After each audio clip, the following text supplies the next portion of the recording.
Ahanba maktada Salai Story Channel ki mahut sinjaduna Panthoi Mangang na mayambu taramna okjabaga loinana ikok nono khurumjari. Ngasi su nungairaba funga wari ama mayamgidamakta puduna lakjare. Wari asigi mamingna mau warakpa heibi Manem Maku. Wari asibu ibirakpana Cheng Meetei. Thaina matam amagi wari ni.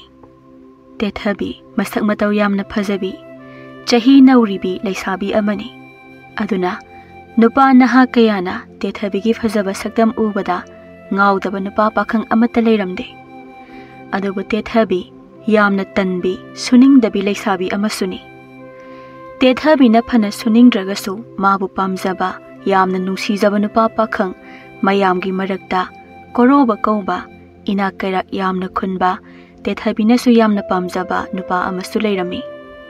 Aduna, Tethabiga korobaga toina su unarami. Ngasi su Tethabi korobaga unaruraga magi mata sakhiga yumda halaklami. Sakhina. Tethabia, nangdi naraibag yamna pai. Sak phajarubagi mahayali nangdi. Kamaina no hairi seida, kamaina no bukaino. Nangna sak phajarubagi natro.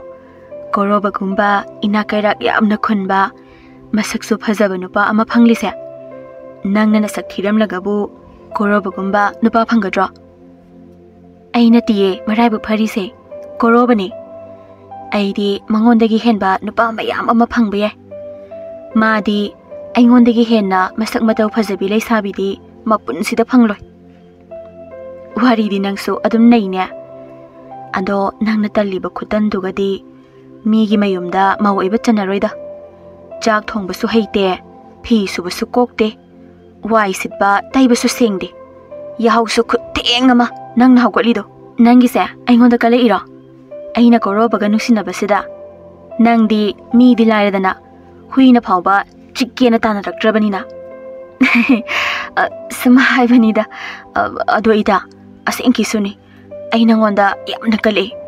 Nang daw na phajaram labadi kaina aise hausikandi tumba chaba kase yade yum panba khanglaro idrana khanbada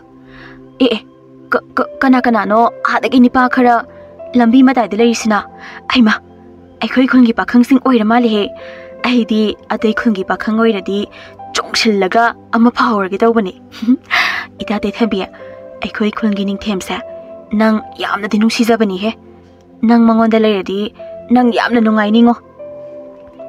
Lairaba ning themsira. Mangonda leiraga aina kamaina nungai doiba. Chara helaga sinaba. Chara di heloi he. Ning themse hotnaba yamna kanbane. Hoi magi bu mi khara phunagali ko. Adugani ita sen paiba ni pada yum palaga nupi khuding mag nungai ni haibadi leitabani ko ita. Nupi aikhoi ni yum palaba matungda nungai dawribase. Ipuroibana aibu yamna nungsibiba luna tawbiba aigi watabiba aduga aigi asoibada senabiba adugane numidang mapanda thokpada ngaibiba nupase moidane aikhoina leiba nungai duise numidang mapanda thokpada ngaidrabadi aidi yamna kini butna phagi dopa maleba idi taningde nayum panbasu khanglarida binangnabu Tethabiga sakhiga wari saduna lakpada ubada laikai Tethabi pupam jaba ningthemdo mamanaba moi kharaga lambida ngaiduna leirami ningthemna Tethabi ubaga aigi mihulse pakhat kai chongba hawrani mu sidane aina Tethabi nungsudai sarukpudi chai chupa mi phunaraga dum leijage haise mamanaba amana adu oiragana Tethabi se nungsibado tokhodana Tethabi se Nungsiba tokthoklage hairaga tokpa yaramnadi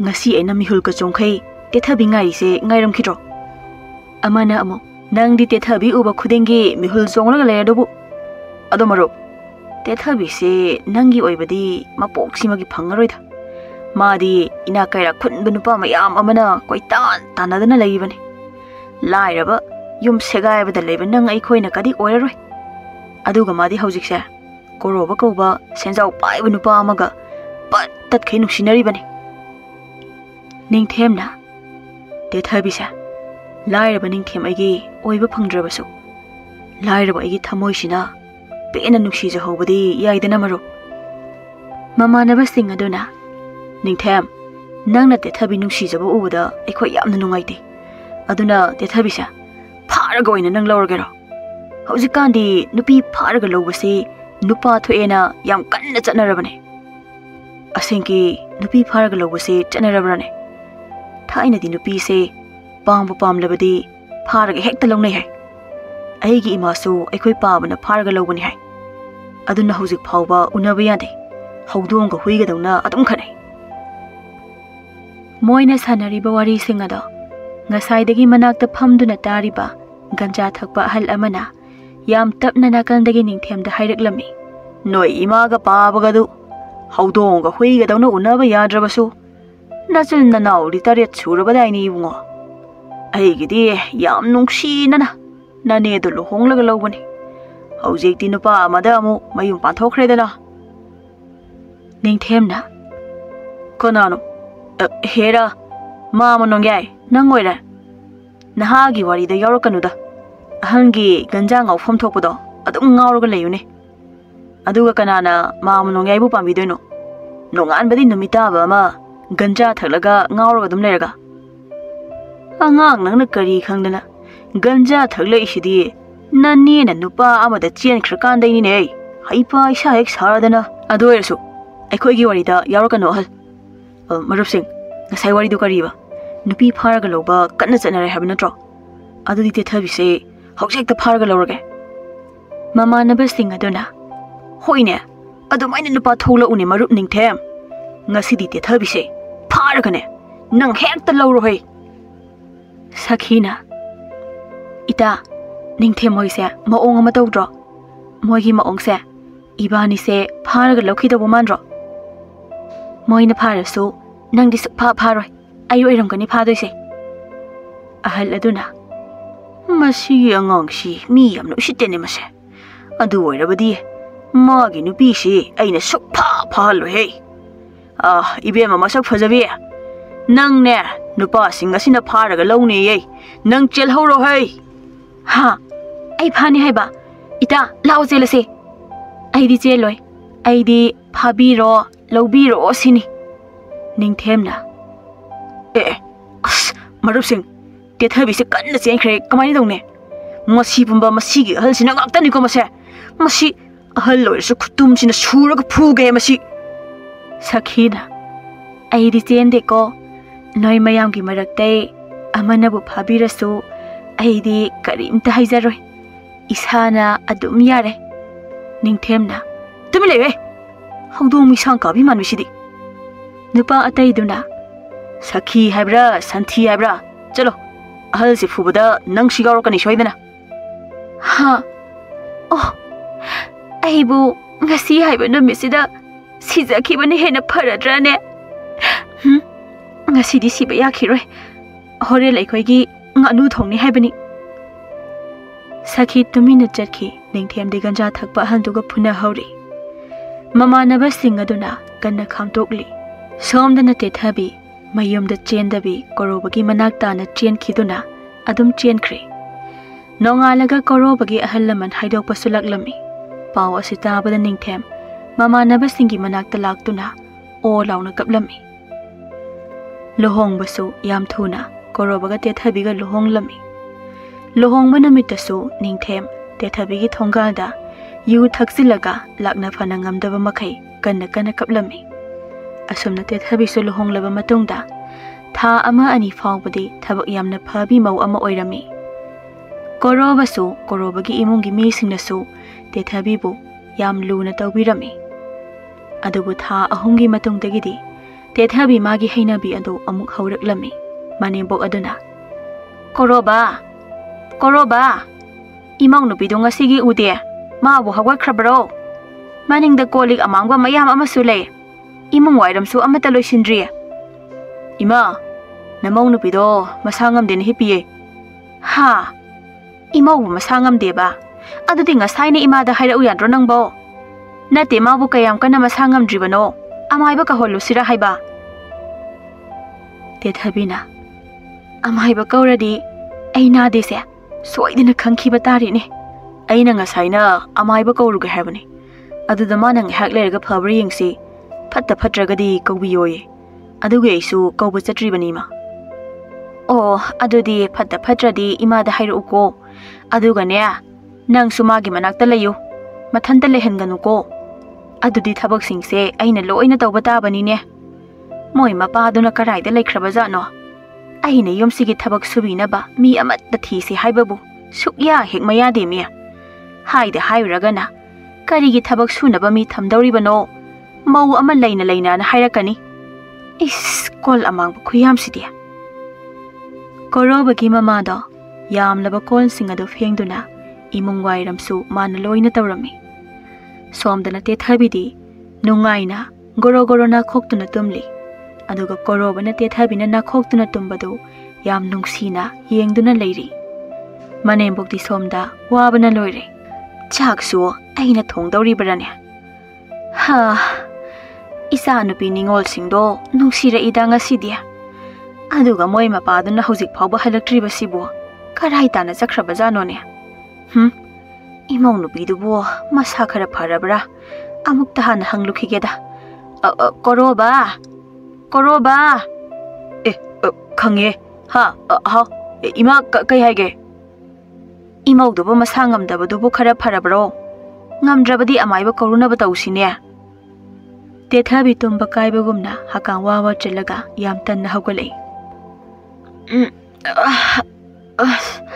ꯀꯅꯥꯅꯣ ꯌꯥꯝꯅ ꯂꯥꯡꯉꯤꯗꯨꯕꯣ ꯉꯥꯏꯍꯥꯛꯇ ꯇꯨꯝꯒꯦ ꯇꯧꯔꯒ ꯏꯃꯥꯅ ꯍꯛꯆꯥꯡ ꯉꯝꯗꯦ ꯍꯥꯏꯕꯗꯨꯒꯤ ꯈꯔ ꯐꯔꯕ꯭ꯔꯥꯅ ꯍꯪꯂꯛꯄꯅꯤꯗ ꯀꯅꯥꯅꯣ ꯍꯛꯆꯥꯡ ꯉꯝꯗꯦꯕꯣ ꯅꯪ ꯅꯁꯥ ꯉꯝꯗꯦꯅ ꯉꯁꯥꯏꯗꯒꯤ ꯇꯨꯝꯃꯤ ꯅꯠꯇ꯭ꯔꯣ ꯇꯦꯊꯕꯤ ꯀꯩꯗꯧꯅꯔꯒꯦ ꯅꯣꯏ ꯑꯅꯤꯕꯣ ꯏꯃꯧꯗꯣ ꯃꯁꯥ ꯉꯝꯗꯦ ꯍꯥꯏꯕꯗꯣ ꯈꯔ ꯐꯔꯕ꯭ꯔꯥ ꯍꯥꯏꯔꯒ ꯍꯣꯏꯅꯦ ꯀꯥꯎꯏꯅꯦ ꯑꯁ ꯀꯣꯛꯁꯦ ꯑꯃꯨꯛ ꯀꯟꯅ ꯀꯟꯅ ꯆꯤꯛꯂꯛꯄꯒꯤ ꯋꯥꯅꯦ ꯈꯔꯕꯨꯗꯤ ꯐꯔꯕ ꯃꯥꯜꯂꯦ ꯉꯁꯥꯏꯗꯩ ꯑꯩꯁꯦ ꯁꯤꯔꯗꯧꯕ ꯃꯥꯜꯂꯨꯔꯕꯅꯦꯕ खरा फरेबा इमा खरबुदी फरेये खरा फरेबा अदु ओइरसु पोथाखोको इमा चाक थोंनबा तौगे नपादुबु कराय ताना चख्रबनो हौजिक फावबा युमदा हंजिलक्ट्रिबा असिबो नत्रगा युम हंजिलक्पगी लंबीगा काउदना मालेम लेबाक असिदगी हेंतोकलगा चख्रबा जाला मा हलादी हेंजांगदा थाकनबा कैथेलदगिने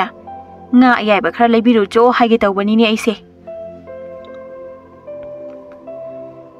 asumna chayol khara hawkhre te thabidi thabak suba tanmandana nasinaba toktri aduna korobagi mamadi chak thongbaga imungi su mapangi su thaba inkhang tawbada wabana loire koroba su hojikti te thabina thabak suba tanbagi nasinabani haiba ase sum khanglaklami adubu sauge hek tawbaga तेथाबीना मरै कोंदुना केथारकपदा कोरोबा तेथाबीदा साउबा ngamdana मा ओइना तेथाखिबना हालमी अदुबु नोंगमदी कोरोबगी ममादु वाबगा मचानुपा अतैगी नुपीसिंगी ममांगदा इकाइबगा यामना साउरकलमी इना कैरा खुनख्रबी ऐसे ngasidiने अनाबी इमौ अतोंबी अमा फंगलुदना हौजिकती ऐसे मिन्नाइ मालेदना याहौना थेंगलिबा मथीबोंना लाउरिबा ngaihak lebaga masilse sunglep lepoi sanna sajik chabadawna chop chop chop hekta charaga lerami thabak hairedana kok si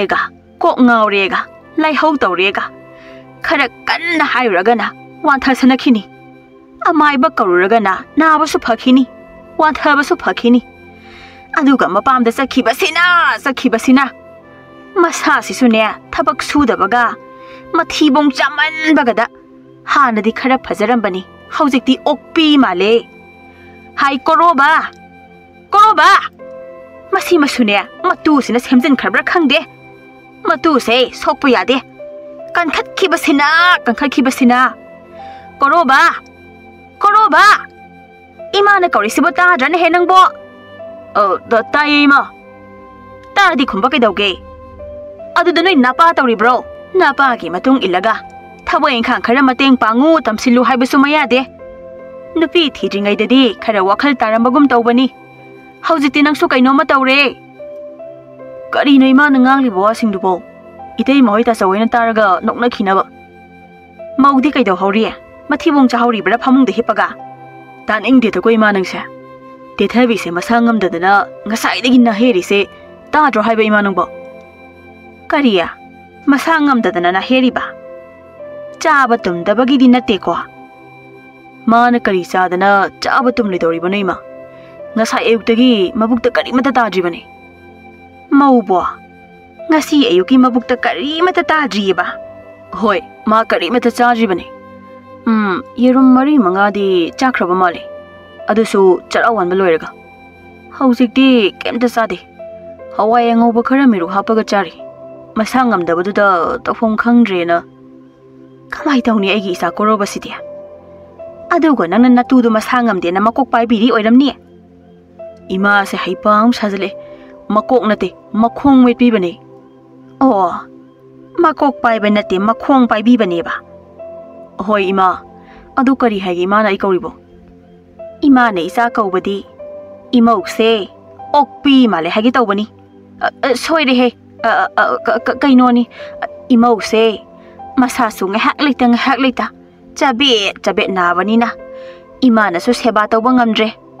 Aduna ne ma ne matam khara mapam da leiruro na haige taubani ne. Aduna fodoira aisu punna. Hai, nang din nupi mapam da leibi yaroi. Napaga thabak yamna lei isadi. Mama masana wari sanariba ado tethabidi magi kandagi yamunna tumina dari. Ipam da leirubana phadoira ne ibo. Leiroida. Ipam da leiraga ningbasu thongwai. Aikhoi imagi isaududa. Sidadi chatningbata cha, setningbata set. Yumsu phajaba. Aduga aidi thabak mana amata susubide. Aduna ai ipam da lainingde. Adudi ai kaidawsige. Oh tabro. Kada amukta changbira o. Khonjel sidi phasana kire he. Koroba. Natugi hawai mangal angobado. Chaba loira male. Amukta changu. Kari amuk chaninge na hangu. Hoi ma. Hoi lai. Hoi lai kaina. On thong ni ning khide da go. Mau mari lei basida. Masigi mau atombi simadi ore he. Masei mapam da yam thun ta thokhida ba yadre. Isusu phangdaw madre. Masina ni ahal singna sak phajaba khaktani yade hari base. Moi mapa su hale ine. Aduga karigino mana konthong sida amu kaurami sina.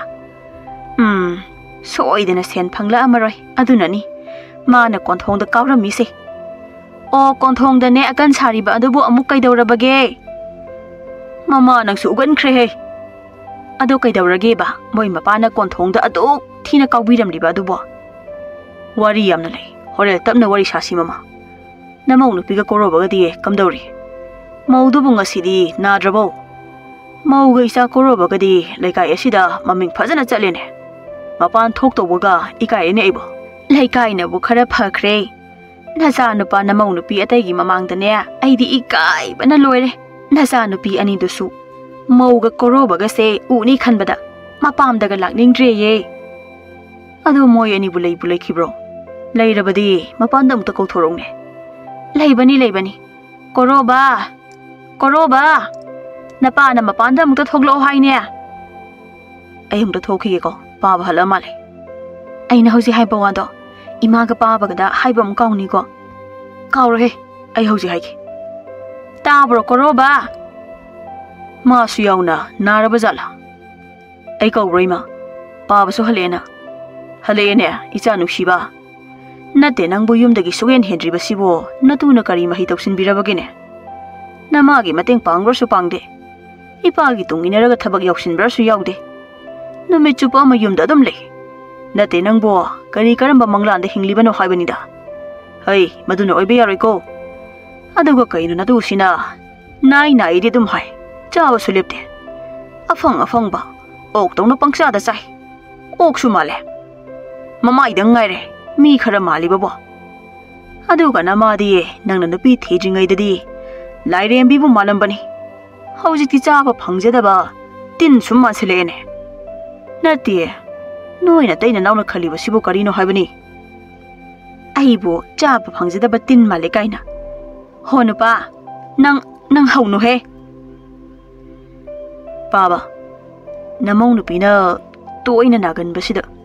ꯑꯩꯁꯨ ꯃꯅꯥꯛꯇꯒꯤ ꯍꯦꯟꯗꯣꯛꯄ ꯉꯝꯗ꯭ꯔꯦ ꯄꯥꯕ ꯃꯥꯅꯕꯨ ꯅꯥꯕ ꯈꯔ ꯐꯔꯕꯗꯤ ꯑꯩꯁꯨ ꯄꯥꯕꯒꯤ ꯃꯇꯨꯡ ꯏꯟꯅꯔꯒꯦ ꯇꯧꯕꯅꯤ ꯄꯥꯕ ꯑꯗꯨꯒ ꯄꯥꯕ ꯃꯥꯅ ꯅꯥꯔꯤꯁꯦ ꯆꯥꯔꯤꯈꯩ ꯆꯤꯟꯕꯥ ꯂꯦꯞꯇ꯭ꯔꯤꯈꯩ ꯐꯅꯤꯅ ꯍꯥꯏ ꯃꯃꯥꯒ ꯃꯄꯥꯒꯗꯣ ꯏꯉꯛꯉꯛꯅ ꯍꯥ ꯑꯗꯨꯗꯤ ꯀꯅꯥꯅ ꯍꯥꯏꯔꯤꯕ ꯑꯃꯥꯏꯕꯅ ꯍꯥꯏꯕꯅꯤ ꯏꯃꯥ ꯀꯔꯝꯕ ꯑꯃꯥꯏꯕ ꯀꯔꯝ ꯀꯥꯟꯗ ꯍꯥꯏꯔꯛꯏꯕ ꯃꯣꯏ ꯃꯄꯥꯝꯒꯤ ꯑꯃꯥꯏꯕ ꯑꯍꯩꯕ ꯑꯐꯥꯎꯕ ꯑꯃ ꯂꯩ ꯑꯗꯨꯅ ꯍꯥꯏꯔꯛꯄꯅꯤ ꯍꯥꯏ ꯑꯣ ꯂꯣꯏꯔꯦꯗꯅ ꯑꯩꯒꯤ ꯏꯆꯥꯁꯤꯗꯤ ꯃꯤꯒꯤ ꯃꯆꯥ ꯑꯇꯣꯟ ꯑꯇꯥꯗꯤ ꯌꯥꯝꯅ ꯁꯤꯡꯉꯦ ꯍꯥꯏꯅꯩ ꯆꯍꯤꯁꯨ ꯌꯥꯝꯅ ꯌꯥꯝꯂꯒ ꯍꯦꯟꯅ ꯁꯤꯡꯕ ꯍꯦꯟꯒꯠꯂꯦꯌꯦ ꯑꯗꯨꯒ ꯑꯩꯒꯤ ꯏꯆꯥ ꯑꯇꯣꯝꯕꯁꯤꯗꯤ ꯎꯗꯩ ꯇꯥꯔꯛꯄ ꯇꯤꯟꯗꯒꯤ ꯍꯦꯟꯅ ꯄꯪꯂꯦꯗꯅ ꯃꯁꯤ ꯌꯥꯔꯣꯏ ꯁꯨꯝ ꯀꯨꯏꯁꯤꯜꯂꯛꯑꯕꯗꯤ ꯕꯣꯔꯥ ꯁꯦꯠꯂꯒ ꯂꯝꯕꯤ ꯁꯣꯔꯣꯛꯇ ꯊꯣꯛꯂꯛꯄ ꯇꯥꯔꯦ ꯍꯥꯏ ꯅꯪꯅꯦ ꯍꯌꯦꯡꯗꯒꯤ ꯏꯄꯥꯒꯤ ꯏꯇꯨꯡ ꯏꯜꯂꯒ ꯊꯕꯛ ꯆꯠꯀꯗꯕꯅꯤ ꯌꯥꯗ꯭ꯔꯕꯗꯤ ꯅꯇꯩ ꯅꯅꯥꯎ ꯌꯨꯝꯁꯤꯗ ꯂꯩꯕ ꯌꯥꯔꯣꯏ ꯈꯪꯉꯨꯀꯣ ꯅꯄꯥꯅ ꯋꯥ ꯑꯃꯨꯛ ꯍꯥꯏꯈ꯭ꯔꯕꯗꯤ ꯑꯅꯤꯔꯛ ꯁꯨꯅ ꯍꯥꯏꯗꯕꯅꯤꯀꯣ ꯏꯃꯨꯡꯗꯒꯤ ꯇꯦꯊꯕꯤꯅ ꯂꯥꯎꯔꯛꯏ ꯑꯩꯅ ꯍꯥꯏꯕꯗꯣ ꯍꯥꯏꯕ ꯀꯥꯎꯅꯤꯀꯣ ꯑꯗꯨꯒ ꯋꯥꯉꯥꯡ ꯈꯨꯗꯤꯡꯒꯤ ꯑꯩꯕꯨ ꯑꯣꯛꯄꯤ ꯃꯥꯜꯂꯦꯅ ꯁꯨꯝ ꯍꯥꯏꯔꯤꯕꯗꯣ ꯑꯩ ꯁꯥꯎꯖꯔꯛꯁꯅꯤꯍꯦ ꯁꯥꯎꯁꯨ ꯁꯥꯎꯔꯤ ꯃꯥꯜꯂꯦꯅꯦ ꯑꯣꯛꯄꯤ ꯃꯥꯜꯂꯦ ꯍꯥꯏꯕꯁꯤꯗ ꯑꯗꯣ ꯀꯔꯤꯅꯣ ꯃꯧꯅ ꯍꯥꯏꯕ ꯀꯥꯎꯅꯤꯅ ꯍꯥꯏꯔꯤꯕꯁꯤꯅ ꯏꯃꯥ ꯑꯩꯈꯣꯏꯁꯦ ꯁꯦꯟ ꯌꯥꯝꯅ ꯄꯥꯏꯕ ꯏꯅꯥꯛ ꯀꯩꯔꯥꯛ ꯌꯥꯝꯅ ꯈꯨꯟꯕ ꯏꯃꯨꯡꯅꯤꯀꯣ ꯀꯔꯤꯅꯣ ꯅꯪꯅ ꯍꯥꯏꯅꯤꯡꯂꯤꯕꯗꯣ ꯁꯠ ꯍꯥꯏꯌꯨ ꯄꯪꯂꯤꯕ ꯈꯨꯄꯪꯗꯨꯒ ꯑꯁꯤꯡꯕ ꯁꯥꯔꯛꯀꯅꯨ ꯍꯣꯏꯅꯦ ꯍꯣꯏꯅꯦ ꯑꯗꯨ ꯀꯩꯗꯧꯔꯕ ꯑꯗꯨꯕꯨꯔꯣ ꯏꯃꯥ ꯄꯥꯕ ꯇꯦꯊꯕꯤꯁꯨ ꯅꯥꯒꯟꯕꯅꯤꯅ ꯏꯃꯥꯁꯨ ꯋꯥꯔꯦ ꯑꯗꯨꯅ ꯌꯨꯝꯒꯤ ꯊꯕꯛ ꯁꯨꯕꯤꯅꯕ ꯃꯤꯅꯥꯏ ꯊꯝꯁꯤꯔꯅ ꯍꯥꯏꯒꯦ ꯇꯧꯕꯅꯤ ꯑꯗꯨ ꯑꯣꯏꯔꯕꯗꯤ ꯏꯃꯥꯁꯨ ꯇꯤꯟ ꯃꯥꯜꯂꯔꯣꯏ ꯂꯥꯏꯔꯦꯝꯕꯤ ꯑꯣꯡ ꯃꯥꯜꯂꯅꯤ ꯇꯦꯊꯕꯤꯁꯨ ꯏꯃꯥꯅ ꯊꯕꯛ ꯇꯧꯕꯁꯤ ꯎꯔꯒ ꯃꯊ꯭ꯋꯥꯏ ꯅꯨꯡꯉꯥꯏꯇꯕꯗꯣ ꯇꯧꯔꯔꯣꯏ 마수 빼나 나라가 아둠 레이야리다나 마시보 아이니 핵 뽀빠 이자 아톰바두니고 마시보 아이부 티나 짜이게수 가슈 까나로이 푸게수 뻥만이나 누비 부라가 마펑 마랑 캉드나 잣키네 마시 티엠라가 와칸 타한드라바디 야라로이 아 꼬로바 낭기 와두 카나바 야이니 헤이 아두디 슈마니 떠러시 하이eng nangdi ipaga tung ilaga thabak chatpa tare ipana kamaina sen tali kamaina mi loine habadu khanghaunaba natrabadi haiyeng ipana sikragane nang minai oiraga lehobu tare napana haibase yadrabadi ne minai wakhal thado aduga mause nabasu yaroi chabasu yaroi yumda leibasu yaroi ima kaina kaurakanu tabro imungda amukta chango wa amata haige hoi hoi koyadanune hoi kaina chinsinkrene tethabina koroba kausenduna wa hairami magi chanaba nungtigi watana thanamlaga koroba mapaga hayengdagi thabak chatminnaro haina aduga minai thamo hainasu koroba su hoi haiduna yarami aduga nonganbaga korobaga mapaga changan chaduna thabak chakre aduba tethabidi nasinaduna imungda leiri matam thengjilaklabada tethabi masa humang anapi kaduna kainom torukle chak loidri jalo hoi mai kari mata hairakti basibo chakti loiramani ngasai henjang manam yamna nuksikhibane ba masuba ai sanaba mayam ama thanamo hairaga kari mata thanamdene kamai tawne chak khulam sidi nai kaina haijinnaraga leiba yararoi chaksang de hekta changlaga charurake imaduna karaida lekhrabajano iru lubaludaba chafu iyanse hekta pairaga chakse thirake mamana khanghaudana laure hai mau karino nangna tawrido khangye ima chak thige tawbani nangna ya senglabra iru jarabro yadi ngasai na sanupana sengbiram nate aina sengjabani aduga iru diludri ima iru ludana karigi safu iyan paige tawriba noi namaga napagana adumaina tambirakpro chalo iru hana lutholuso natrabadi chafu iyan sokpa yaroi kaino ngasidi ima se kaino matawina ima ai isangamdi iru zabado ai ngamloi ado ima no ina chak thibiro ai chak yamna lami Nasadi ngamde hairaga chak lambadi phawbro. Oi roi paroi daba khadrak madrak. Chalo. Iru luraga ne chak chaba yani. Natrabadi saksang da phawba changba yaroi. I karak tawre imanang. Mai sibu phurak tui jatlane. Aina kiradi mana soidana ngamkhrani. Hai, namitu kari khuyeng no. Hauzik natai singa nachi atai ga du kawro ro. Aduga nanam du tat khai phuhalu ro. Mi usitaba saradana. Chalo. Iru zaraga chak thiraga chagadabani. Kon sunang na phenglam gadabani. Natrabadi nang ne yumda leba yaroi ko. Na pamda chatke di yani. Oh. Ima nang asaidagi kahidong na masong phalisidi asigi oira. Adu oirabadi chaka charoi tumlaga leiruge. Adubu puksidi yadre. Hoida iruzababu kayang waba thabokno luthoklaga loire. Tethabi iruzaduna chak thiraga charami kon sumana phenglami aduga tumba amuk changkhirami. Koroba sumapana kok sanaduna namidang thenglaba kanda oina yumda halaklami. Koroba na yum yorakpadadi Tethabi di chak charaga tumkhre. Adubu mama di macha halakpa ngaiduna chak chadana leirami. Aduga mamaga mapaga chak chaminaduna Koroba bu nuksina themduna wa mayam amasu hairami. Chak chaba toklaga Koroba wa manduna masu adum tumkhre. Asumna nungti nimit khudingi Koroba ga mapagana chak nganna pizaraga thabak thadoki. Aduga Tethabi na tumlamani kanda Koroba mapaga yumda halakpi tawrami.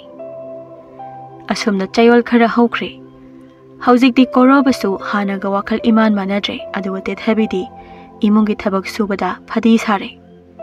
Aduna nongmadi Tethabi tumda khai Koroba halakpa ngaiduna leirami. Aigi Tethabi se ngasidi tumdabi ai ngaiduna leiramine. Thabak wana halakpadaga aigi nupinaga tumdabi ai ngairambasidi wabaga loi phai. Wakhal kayam nungai. Sina oidare.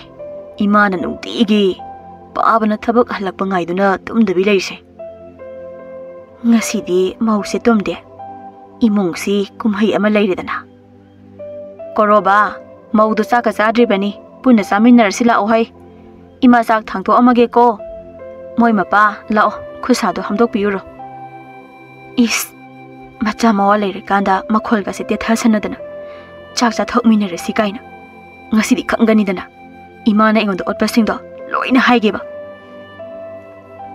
Tethabi nangna chak chadana ai halakpa ngairambasidi ai yam harawe. Ngahan khei nangna chak charaga hawdokpa tadaba makhai tumlaga leirambado ai yam nungaite. Ado ngasidi ai yam harawe nungai. Lao hawlo chak chaminarose. Tethabi na yamna sauna. Taningde mathanda pangangda ngangdana leine. Aina chak chadise maram leibaini. Ha. Kari maram. Aduga karino nangna adum sauriduna. Nai namaga na paga nangga na ingoda dawrisi kaino ba. Nangna aigi chanaba kari mata thanamda khai nathibong pen na charaga thabak chakre. Aduga halakpana thengna ai hek tumkhibaga. Natte noi napana chana khalise karino ba. Kari wangang sangang non he mana ngang libasibo. Masi machin basidane thangjing makusin noini se mase. Hai mama ngasidi nang ai yaw yade. Lao ibani chak chatholasi. Nasanu pa singasidi magi wakhlon yengsi. Lao lao chak chana sana kumhai tasi. Tethabi aini henanganna yumda halakning libani ne. Somda thabangni yadadana tawribani. Aidi ngahan kheibu khangde. Ina khunnaba sen painaba honabase. Yamna wabajani ko. Ipana macha aikhoigi damak waramgadabdo. Ai handakta khangi. Imanaga waramgadaba maya. Nangdi khangkhiroi. Ibanigi isa yaudribanina.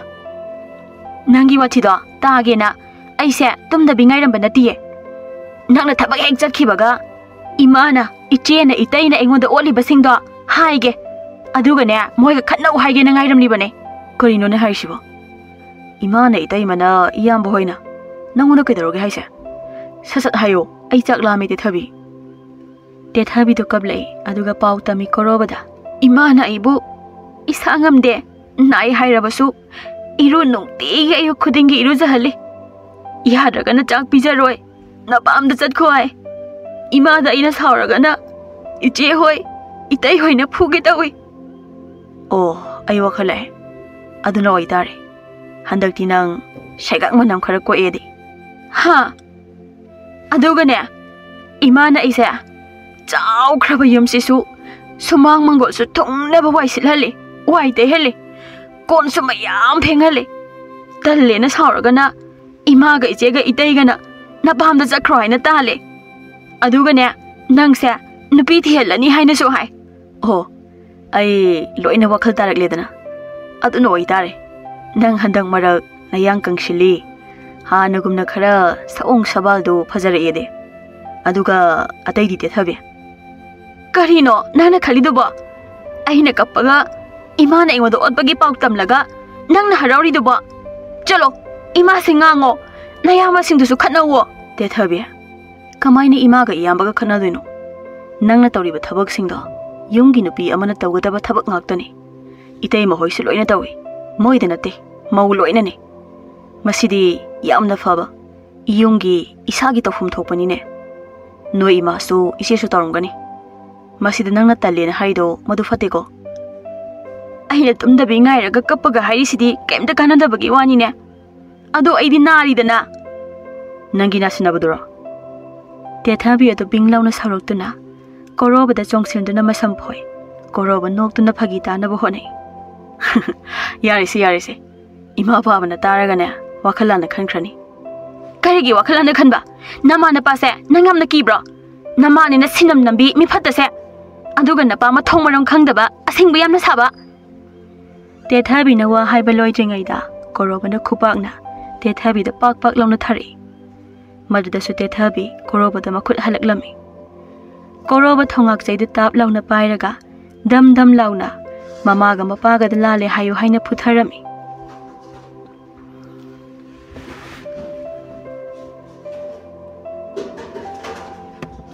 oh my god calling makhonse kaino loi daure wari loi daure injang sem ga ro aina chak thong matam yosle adin tam tam taw makhon thola kano